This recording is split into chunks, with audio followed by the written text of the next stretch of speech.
ქარელის მუნიციპალიტეტის მერიამ 1.200.000 ლარი გამოყო სასმელი წყლის ჭაბურღილის მოსაწყობად. გარდა ამისა, როგორც მუნიციპალიტეტის პირველი პირის მოადგილე აცხადებს, დაგეგმილია სოფლების ნაწილში შიდა გზების რეაბილიტაციაც. ამისთვის კი ადგილობრივი ბიუჯეტიდან 9 მილიონი ლარი დაიხარჯება. 360.000 ლარამდე თანხა კი გამოყოფილია ახლა დაშენებულ საბავშვო ბაღებში სასმელი წყლის ჭებისა და საქლორატოროების მოსაწყობად. ადგილობრივი ბიუჯეტით 1.200.000 ლარამდე იქნება სასმელი წყლის ჭაბურღილების მოსაწყობად გამოყოფილი თანხა.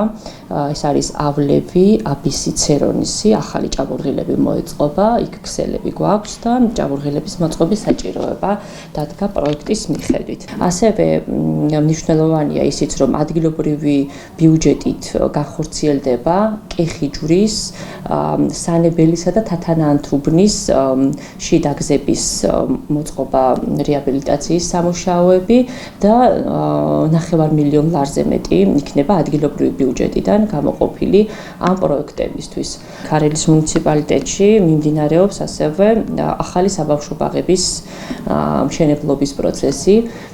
ადგილობრივი ბიუჯეტით მშენებარე საბავშვო ბაღებისთვის განხორციელდება სასმელი წყლის ჭების და გამწმედი ნაგებობების საქლორატოროების მოწყობა და ამისთვის ადგილობრივი ბიუჯეტიდან დაახლოებით 360.000 ლარამდე იქნება გამოყოფილი.